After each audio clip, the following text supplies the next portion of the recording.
लेकिन 7 दिन के बाद ये हमला क्यों नहीं हुआ? इंडिया की तरफ से एक और बड़ा एक्शन लिया गया है। तो इंडिया टेक्नोलॉजी में आगे है। दुनिया भर की जो टेक कंपनीज हैं उनके जो सीईओज हैं वो इंडियन लोग हैं। कि जो एक राइजिंग इंडिया था, शाइनिंग इंडिया था, कॉन्सेप्ट था इनका, दुनिया ने उसे बाय भी किया था। अभी वहाँ इतनी टेक इंडस्ट्री में इन्वेस्टमेंट आ रही है कि अता तारड़ साहब का ट्विटर अकाउंट भी भारत ने अपने मुल्क में बंद करा दिया है। अब ये हालत है कि कल ये कह रहे थे कि हम उनको दबड़दूज कर दिया है, हम उनको कहीं का नहीं छोड़ा, और आपकी हालत ये है कि आपका 2 मिनट के अंदर ट्विटर जो है वहाँ पर बंद हो जाता है। दूसरी तरफ गवर्नमेंट ऑफ इंडिया भी मुस्तकिल डिफरेंट पोस्चरिंग कर रही है, मुख्तलिफ इक़दाम कर रही है। लेटेस्ट ये है कि पाकिस्तान के साथ पोस्टल सर्विसेज भी सस्पेंड कर दी गई हैं। इंडियन एयरफोर्स जो है उसको कहा जा रहा है कि वो गंगा एक्सप्रेस पे लैंडिंग एक्सरसाइजेज कर रही है। और ये एक्शन ये लिया गया है कि पाकिस्तान फ्लैग्ड शिप्स, जिन शिप्स पर, जिन बहरी जहाज़ों पर पाकिस्तान का परचम लगा हुआ है, पाकिस्तान के झंडे लहरा रहे हैं, उन शिप्स को इंडिया ने बैन कर दिया है उनकी एंट्री अपने पोर्ट्स पर और इंडियन वाटर्स के अंदर।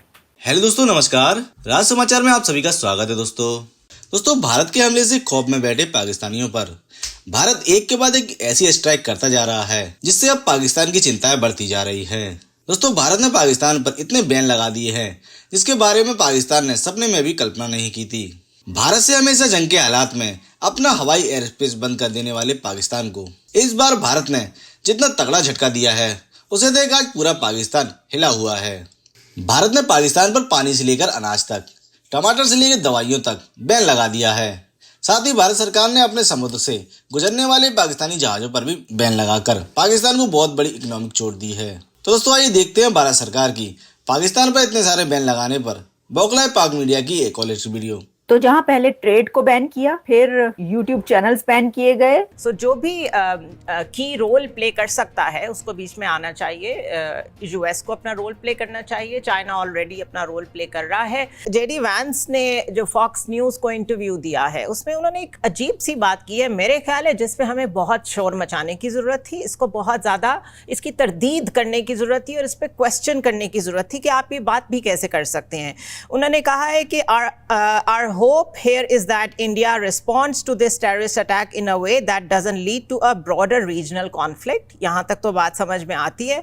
And then he said, and I'm quoting it, and we hope frankly that Pakistan, to the extent that they are responsible, cooperates with India to make sure that the terrorists sometimes operating in their territory are hunted down and dealt with. This is in direct conflict with the statement of President Trump कि यहाँ पे TTP बहुत बड़ा खतरा है, पाकिस्तान सबसे ज़्यादा affected है और पाकिस्तान फ्रंट लाइन पे है इस वक्त टेररिज्म के लिए। सिक्योरिटी काउंसिल की रिपोर्ट्स हैं जो इस चीज़ को वेरीफाई करती हैं कि हम शिकार हैं टेररिज्म का। तो ये जेडी वैंस ने कैसे कह दिया और हमने इसका स्ट्रॉन्ग रिबटल क्यों नहीं दिया? उसके बाद एक सीरीज चली, कारगिल की वजह से हमारा इंप्रेशन बहुत ख़राब हुआ, उसके बावजूद सिचुएशन किसी ना किसी तरह हैंडल हो गई। बहरहाल उसके बाद डिटरेंस आ गई और अब जो सिचुएशन है वो तो बहुत ही डिफरेंट है। इस रीजन में बड़ी डायरेक्ट इंटरवेंशन है स्ट्रेटेजिकली यूएस की और वो साइड लेता है इंडिया की। माई क्वेश्चन इज़ कि इस दफ़ा उन्हें इतनी ज़्यादा जो कॉशियस अप्रोच लेनी पड़ रही है वो क्यों है? और अगर ले ही रहे हैं तो उसमें भी फिर हार्पिंग द सेम ट्यून कि टेररिज्म अगर हो रही है तो आप उसको हंट डाउन खुद कर लें, ज़रा सा उसको टेपर डाउन कर दिया है, वाई? और हम इस पे शोर क्यों नहीं मचा रहे? बिकॉज यही हमारी वीकनेस है कि जब कुछ होता है हम उस वक्त बोलते हैं और जब वो टेपर ऑफ हो जाते हैं हम खामोश हो जाते हैं। पाकिस्तान का डिप्लोमेटिक जो इस टाइम पे ऑफेंस है उसको मजीद स्ट्रॉन्ग होना चाहिए। You are correct about it, you know, rightly pointed out कि हम जब when it comes to India, ठीक है, हम बड़ा मेरे ख्याल में कैलकुलेटेड और बहुत अच्छा जो है एग्रेसिव रिस्पांस देते हैं, but when it comes to United States of America which has you know selected India as their natural ally. आपको याद होगा कि पहले इंडिया उनका एक स्ट्रेटेजिक पार्टनर हुआ करता था, लेकिन फिर कॉन्डोलीजा राइस ने जो है वो ये कहा था कि India is our natural ally, and then it was stated again वो फिर हिलरी क्लिंटन ने कहा था कि वो हमारे नेचुरल एलाई हैं।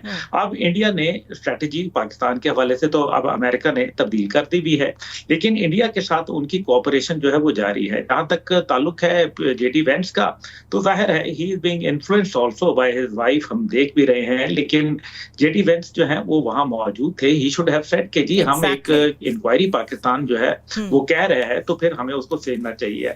देखिए, पाकिस्तान ने मिलिट्री पोस्चरिंग जिस तरीके से की है और हमने जो ऑफेंसिव डिफेंस पॉलिसी अपनाई है आफ्टर 3 डेकेड्स, ये एक बहुत बड़ा मेरे ख्याल में मेजर शिफ्ट है।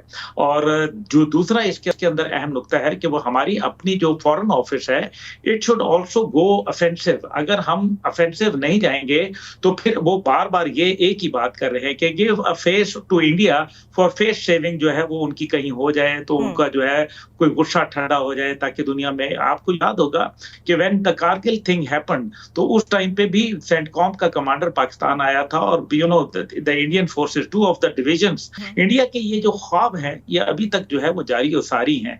लेकिन हम, मेरे ख्याल में डिप्लोमेटिक जो ऑफेंस है हमारा वो अभी कमजोर है। हम बाकी ममालिक के साथ तो बात करते हैं, लेकिन देखिए यूरोप ने इस टाइम पे उनको कोई सपोर्ट नहीं दी। लेकिन with the intervention of China and Russia, अब ये नजर आ रहा है कि इंडिया जो है वो डिप्लोमेटिक उस तरह से जो है, जिस तरह से उसको माजी में, जिस तरह से माइक पॉम्पियो ने जो है पिछली दफा पुलवामा के बाद कहा था कि वो हॉट परसूट की उनको एक किस्म की जो है वो इजाजत दे दी थी।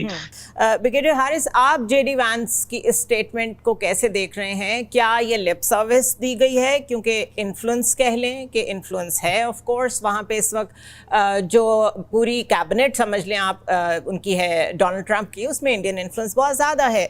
But at the same time ये जो उन्होंने कहा है, उनको ये मालूम होना चाहिए कि ये पाकिस्तान को ऑफेंड कर सकते हैं और पाकिस्तान रिएक्ट नहीं कर रहा। Why are we not reacting? ये वीकनेस है आपके ख्याल में? ये वीकनेस है? हर चीज़ पे हम क्यों वेट करते हैं मिलिट्री रिस्पॉन्स का, चाहे वो ISPR के प्लेटफॉर्म के रिस्पॉन्स की बात ही क्यों ना हो?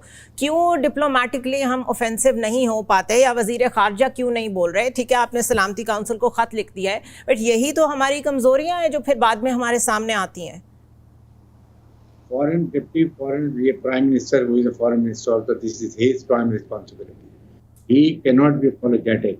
इसलिए हमने कभी as a nuclear sovereign Islamic responsible state नहीं बिहेव किया। हमने कभी किया ही नहीं कि हम बहुत बड़ी ताकत है, 7 दुनिया की एटॉमिक पावर है। So economy is on one side, but nobody can coerce us, nobody can harass us. हमारी मिसाइल टेक्नोलॉजी ले लें, अभी आज हमने अब्दाली फायर किया, हमारे अबाबिल देख लें, हमारे शाहीन 3 देख लें, जो 4000 किलोमीटर तक इंडिया के 1-1 इंच को कवर करते हैं। कैन वी, हमें क्या डरने, हमारी बैटल आर्मी है। हमने बात करनी है कि जहां ऐसी बात हो, please come out with a very strong statement. और हमें ये कहना चाहिए कि हमें तशवीश का इजहार करना चाहिए कि ये आपके प्रूफ है तो फिर बिल्कुल ठीक है, नहीं है दुनिया उनकी अपनी, उनके लोग, उनकी गवर्नमेंट, उनके ऑपोजिशन।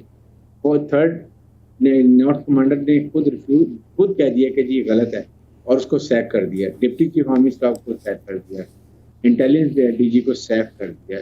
इस स्टेज के ऊपर आप देखें उनमें क्या हो रहा है। ये मॉरल ग्राउंड भी लूज कर चुके हैं। इनका जहाज सिंक करता करता बिल्कुल समुद्र की तह में बैठा हुआ है।